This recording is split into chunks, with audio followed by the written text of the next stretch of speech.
Salmo de número 127, verso 1 diz assim a palavra de Deus: Se o Senhor não edificar a casa, em vão trabalham os que edificam. Se o Senhor não guardar a cidade, em vão vigia a sentinela. Nós temos um verso, texto bíblico, escrito pela pessoa de Salomão. Salomão, todo mundo sabe que era filho de Davi. Salomão se criou vendo seu pai nas guerras, vencendo as grandes batalhas. E Salomão aqui, ao descrever este salmo, ele disse: se o Senhor não edificar a casa, em vão trabalham os que edificam. Se o Senhor não guardar a cidade, em vão vigia a sentinela. Interessante você observar que quando se fala de casa, se refere a uma família, né? A família, uma família sem Deus é uma família propensa ao fracasso. Às vezes tem uma estrutura financeira muito boa, mas quando reúne os parentes entre si, uma guerra total, não existe paz, não existe nada de bom, porque falta Deus nesta família. Então, quando Salomão disse: se o Senhor não edificar a casa, está se tratando da família. Na parte B desse verso, ele disse: se o Senhor não edificar, se o Senhor não guardar a cidade, em vão vigia o sentinela. Aqui está falando de uma cidade, tá? E sentinela é representando o quê? Uma autoridade num povoado, numa cidade. Mas se o Senhor não guardar, não adianta vigiar o sentinela. E eu costumo dizer que a polícia militar pode botar uma delegacia em cada esquina, mas se Deus não guardar, nós temos aí o Exército, a Marinha, a Aeronáutica. Você que está me acompanhando sabe quais são as funções das Forças Armadas. Eu não vou nem entrar em detalhe aqui, porque você sabe quais são as funções das Forças Armadas. Você pode reforçar o poder bélico, Marinha, Exército, Aeronáutica, mas se o Senhor não guardar, meu amigo, não vai resolver nada. Voltando para a parte A do verso: se o Senhor não edificar a casa, eu lembro-me que um país aí do Oriente, ele construiu uns edifícios muito lindos, projetados, inclusive os batistaca, a parte de baixo ali, a base, ali foi colocado, não era ferro normal, era como uma espécie de uma mola. Se houvesse um terremoto, ele jogar para cá, jogar para ali, não desabar. Mas houve um grande terremoto ali, né, no final do ano da década passada, e morreu milhares de pessoas. Porque se o Senhor não edificar a casa, em vão trabalham os que edificam. Você conhece a história daquele Titanic, né? Colosso dos mares, muito triste aquela história ali. Saiu, né? E achava que afrontar Deus seria um bom negócio. É complicado, meu amigo, afrontar Deus. Se você não quer servir a Deus, você não é obrigado a servir a Deus, não obriga ninguém a servir Ele, né?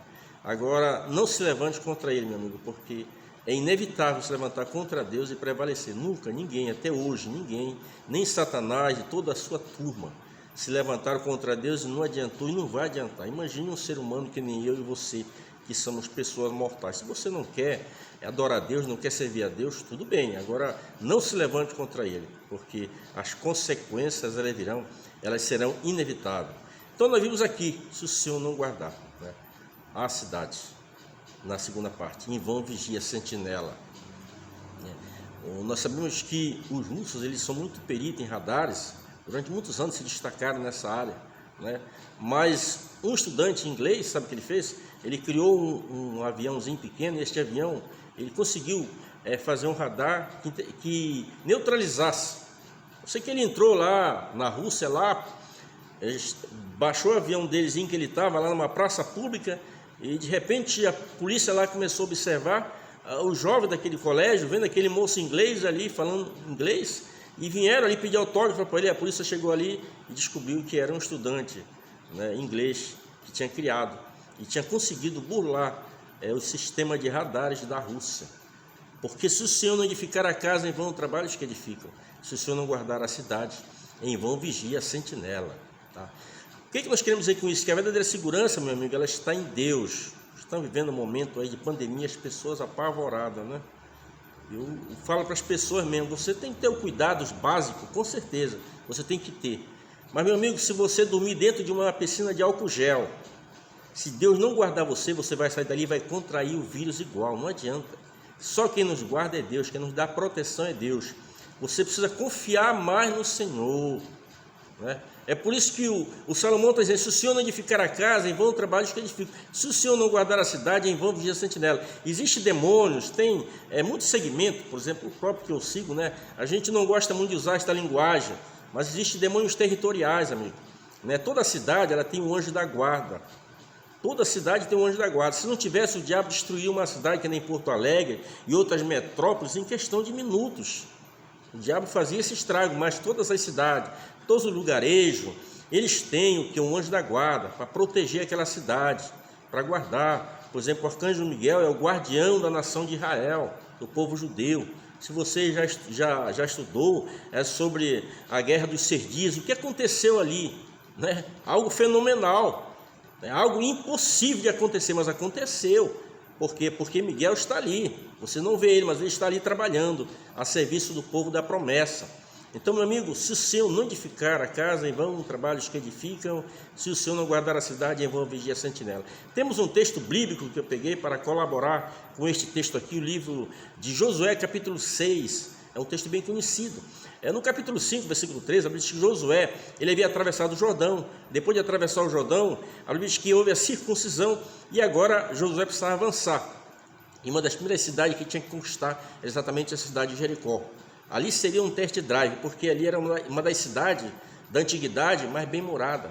Você tem uma ideia, o muro ali, ele media em torno de 6 metros de altura. Melhor dizendo, 10 metros de altura e 6 metros era a sua espessura, a sua largura.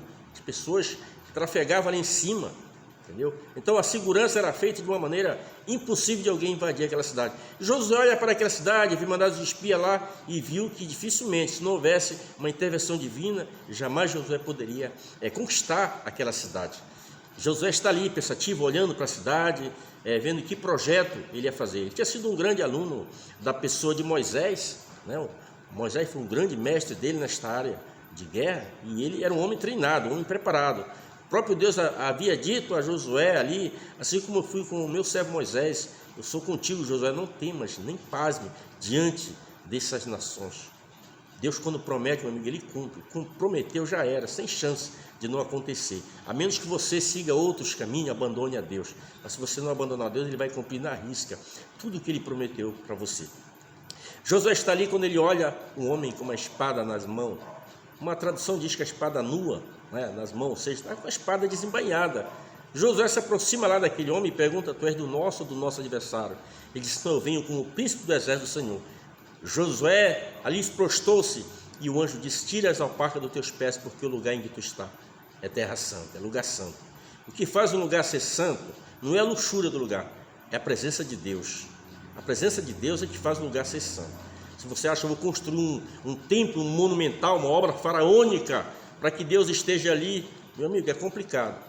Porque o que faz o lugar santo é a presença de Deus. Eu quero perguntar para você, meu amigo, meu irmão, que vai numa igreja: será que Deus está nessa igreja? Às vezes é uma igreja simples, chão batido, mas Deus está ali. Quando Deus está no lugar, algo de extraordinário acontece. Aquele lugar fica santificado, porque a presença de Deus, ela faz aquele lugar se tornar santificado. E observamos ali que agora ele dá as instruções. Josué, está a cidade aí, cidade de Jericó, no capítulo 6, já no versículo 1. A Bíblia diz que o rei de Jericó havia fechado a cidade. Ninguém entrava e ninguém saía por causa dos israelitas. Eles estavam pasmos diante do que vinha acontecendo. As pessoas, os cananeus da época, eles olhavam para o Deus de Israel, eles olhavam como uma divindade da natureza, porque havia aberto o rio Jordão. Eles olhavam para o Deus dos hebreus como uma divindade, né, que simplesmente que tem poder. Mas Deus é muito mais do que isso, meu amigo. Deus é um Deus supremo, é superior a todos, ele é soberano. E a Bíblia diz que o anjo orientou a Josué: a cidade fechada, ninguém entra, ninguém sai. Hoje é muito comum a gente ouvir aí a mídia falando sobre lockdown, não é isso? Lockdown, esse negócio de pandemia é uma das coisas que mais a gente vê falar, é lockdown. Isso é antigo. A primeira lockdown, eu acho, na Bíblia, eu não tenho muita convicção, mas eu acredito que esse foi o primeiro lockdown. Ninguém entra e ninguém sai. Mas Deus permitiu que 2 espias entrassem naquela cidade. Depois que foram informados, o rei saíram atrás e Deus deu um livramento a eles através de uma meretriz chamada Raabe. Vamos prosseguir, que as horas passam velozmente. E a gente observa que o anjo disse: olha, tu pega Josué e fala assim, tu reúne Na frente, coloca em primeiro lugar os homens de guerra. Em seguida, tu coloca ali os homens que vão, os 7 sacerdotes, com as 7 trombetas. Atrás dos 7 sacerdotes, a Arca da Aliança. Você observa primeiro o poder bélico na frente, em seguida vinha os 7 sacerdotes com as 7 buzinas. É interessante que quem usava essas buzinas não era os sacerdotes, quem usava essas buzinas eram os soldados, mas ali a orientação de Deus ela era diferente. Quem tinha que levar as buzinas eram os 7 sacerdotes. Em seguida havia a Arca da Aliança. A Arca da Aliança era uma forma de um baú. Ela media 2 côvados e meio de comprimento, 1 côvado e meio de largura, 1 côvado e meio de altura. Ela é feita de madeira de cetim. Ela tinha 2 argolas à direita, 2 à esquerda, né? E uma haste, 2 hastas para conduzir aquela arca. Aquela arca tinha que ser conduzida pelos sacerdotes. Não podia ser conduzida por animal e nem por nenhuma outra pessoa, a não ser os sacerdotes, as pessoas que Deus havia separado para esse ministério. Você observa que existia ali, ela era de madeira de cetim, mas ela era toda folhada por dentro e por fora de ouro. A parte de madeira representa a natureza de Cristo, a parte de ouro fala da sua glorificação, da sua ressurreição. Dentro daquela arca também havia 3 coisas importantes, estava ali o maná, estava também a vara de Arão que floresceu e os 10 mandamentos de Deus, era conduzido dentro daquela arca. Em cima da arca havia uma tampa, em cima daquela tampa havia ali também 2 querubins. Interessante. E aquela arca era conduzida, a presença de Deus estava ali, né? E agora, a ordem de Deus, a orientação de Deus, ele rodearia a cidade durante 6 dias. Primeiro dia rodearia a cidade e retornaria para o arraial. Durante esses 6 dias não haveria nenhum grito, apenas o som da buzina. Rodearia o primeiro dia, o segundo dia, o terceiro, 6 dias. O 7º dia teria que rodear a cidade 7 vezes. Meu amigo, quando Josué chega com essa informação às pessoas, né? Mas Josué, Deus não disse que o Senhor é contigo? O Senhor não falou para ti? É porque o anjo disse, olha, o Senhor é contigo, né? O Senhor tem entregado Josué na tua mão, o rei desta cidade, tem entregado esta cidade na tua mão, então Josué, é contigo. Só que tinha as orientações divinas que tinham que ser observadas e seguidas, as orientações divinas, para as coisas dar certo. Muitas pessoas lêem a Bíblia, mas não seguem as orientações divinas e querem que as coisas dê certo. Você tem que obedecer a palavra de Deus, você tem que obedecer os ensinamentos de Jesus Cristo. Aqui a gente observa que há detalhes importantes. Se a gente fosse fazer um sermão aqui, expositivo, analítico, analisando todos os pontos aqui, a gente observar muitas lições de vida que nós podemos tirar.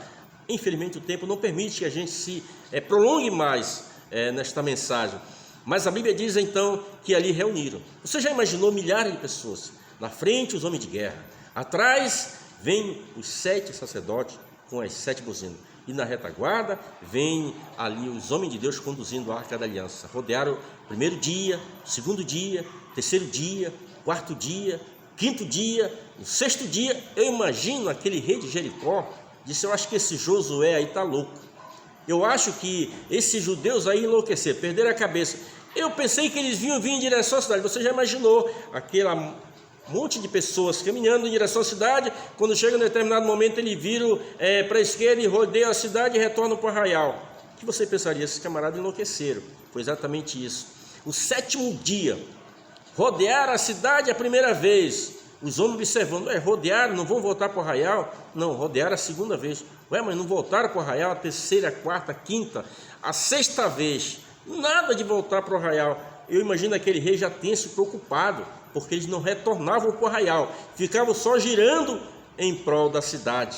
E a Bíblia diz que ali, na 7ª volta, a Bíblia diz que Josué agora mandou o povo gritar, tocar a trombeta, e os muros de Jericó ruíram, os muros de Jericó caíram, e Deus deu vitória a Josué.